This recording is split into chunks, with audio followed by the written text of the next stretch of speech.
Career quest चॅनलमध्ये आपल्या सर्वांचं वेलकम. आज मी RRB ग्रुप डी भरती 2025 याबद्दल माहिती सांगणार आहे. तर यामध्ये शैक्षणिक पात्रता 10वी उत्तीर्ण किंवा ITI चालतो आणि नोकरीचे ठिकाण संपूर्ण भारत आहे. जनरल कॅटेगरीसाठी 500 रुपये फीस आहे आणि रिझर्वेशनसाठी 250 रुपये.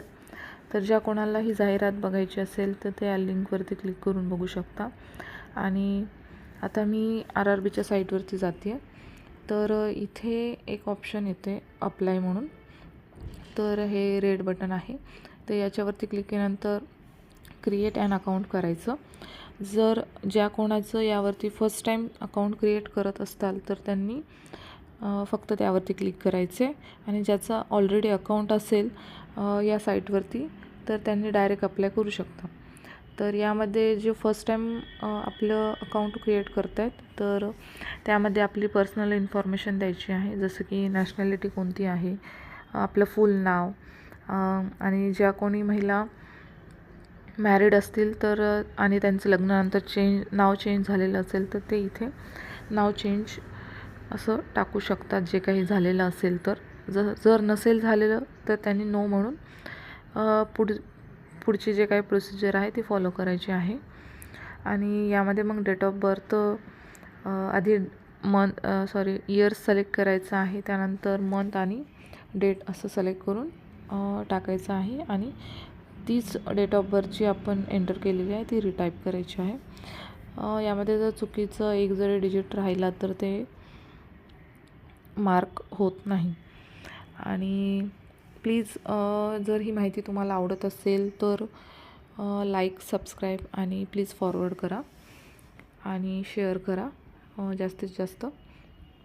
आणि ही पर्सनल इन्फॉर्मेशन फिलअप झाल्यानंतर इथे परत पुढे इथे बघा ईमेल ID येतो, तो आपला ईमेल ID एंटर करायचा आहे आणि ते एंटर केल्यानंतर जनरेट OTP असं क्लिक करायचं आहे.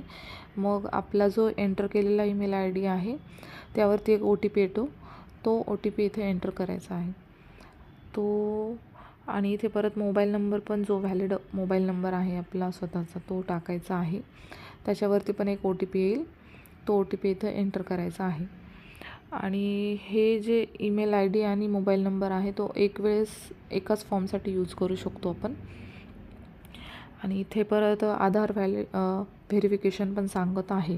तर आपला आधार नंबर ज्याच्याजवळ असेल आधार कार्ड तर त्याने इथं आधार नंबर एंटर करून OTP जनरेट करायचा आहे. जो काही मोबाईलला आधार नंबर ज्या मोबाईल नंबरला कनेक्ट असेल तोच मोबाईल नंबर, त्या मोबाईल नंबरवरती आपला OTP येईल आणि तो इथे एंटर करायचा आहे. आणि ज्याचं कोणाचं आधार कार्ड नाही आहे ते अशा पद्धतीने फॉलो करू शकतात. म्हणजे आपली ID प्रूफ म्हणून दुसरे पण ID आपण देऊ शकतो. तर वोटर ID, ड्रायविंग लायसन्स किंवा पॅन कार्ड वगैरे काही असेल तर ते इथे एंटर करायचं आहे. त्याचा नंबर, आपली कोणी इश्यू केलेला आहे, परत कुठे इश्यू झालेला आहे ते सर्व माहिती फिलअप करायची आहे.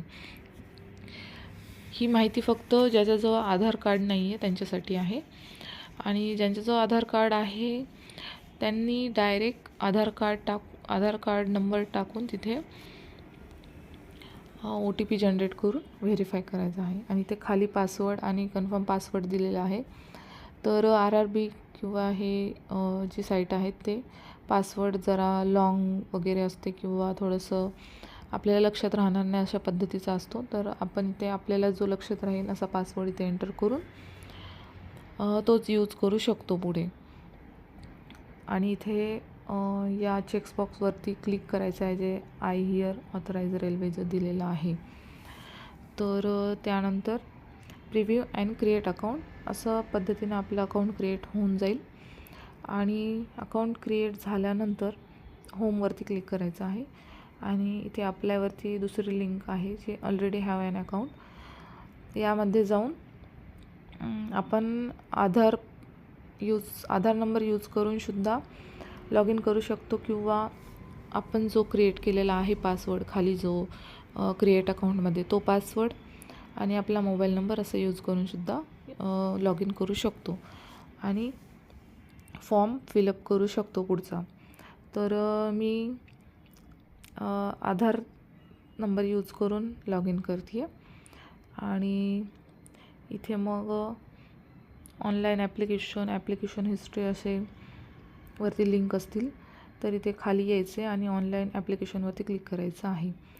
आणि यामध्ये परत 2 फॉर्म आहेत. आत्ता आपण जो फॉर्म बघतो आहे तो RRB ग्रुप डीसाठी आहे. तर तो फर्स्ट फॉर्म आहे ज्याची की लास्ट डेट 1 मार्च आहे. तर इथे आपण आपलं जे काही रिजन आहे ते सिलेक्ट करायचं आहे, कोणत्या रिजनमधून आपल्याला फॉर्म फिलअप करायचा आहे आणि नेक्स्टवरती क्लिक करून प्रोसीड व्हायचं आहे. इथे असं यामुळे क्लिक होत नाही कारण मी ऑलरेडी फॉर्म फिलअप केलेला आहे. तर आपण अशा पद्धतीने हा फॉर्म फिलअप करू शकता.